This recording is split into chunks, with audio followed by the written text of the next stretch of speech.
next presenter, who is Holly Husband, with the presentation Legumes of the Future, Enhancing Functionality and Nutrition of Pea Protein.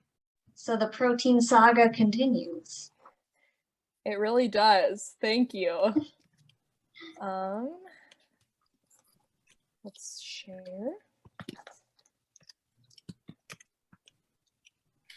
All right, can people see my screen? Yes. Awesome. Oh, and then once again, to state the rule again, you have 3 minutes. We'll start timing once you begin talking. Thank you. All right, hello everyone, and thank you for being here today. As Sarah said, my name is Holly. I'm a master's student under Dr. Ishmael at the University of Minnesota. So let's begin. For anyone paying attention to our food scene lately, you'll notice that plant-based offerings have exploded in many product categories, including dairy and meat analogs as shown here. If you've tried these, you might be surprised by how similar they are to their animal-based counterparts. That similarity is in part due to soy protein, which is the main food ingredient in both of these products.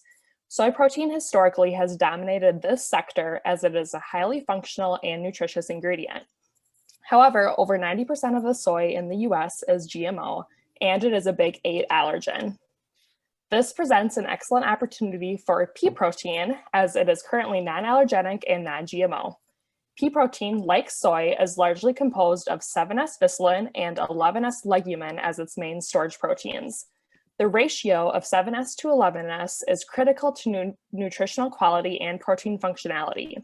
Soy protein has about twice the amount of 11S than 7S, while pea protein can have 5 times less 11S than 7S protein. This makes pea protein less nutritious and functional than soy, which has limited its application and acceptance. Therefore, the idea behind my research is that if we can change the ratio of 11S to 7S within pea protein, we can improve its functionality and nutritional quality.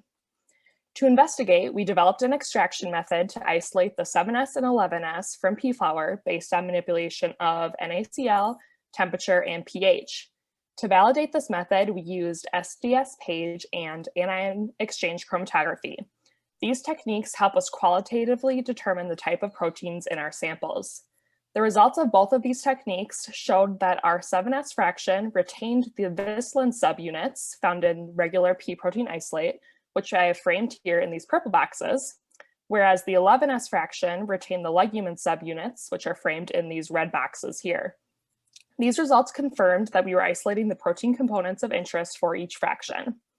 Next, I will be testing 6 different ratios of 11S and 7S, shown quite crudely here by the varying levels of purple and red in each of these test tube icons.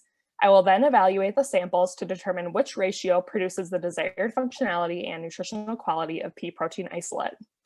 Lastly, this study will provide data that can be utilized for targeted breeding efforts for high-quality pea protein ingredients to enhance its applicability to the food system. To illustrate this, I modified this cartoon of the Jetsons here to include this enhanced pea, both as an homage to my mom who grew up watching this cartoon and in an attempt to make my work resonate with her a little bit more, as she likes to often remind me she's not a food scientist. With that, I want to thank you for all of your attention, and it's a pleasure to share my work with you.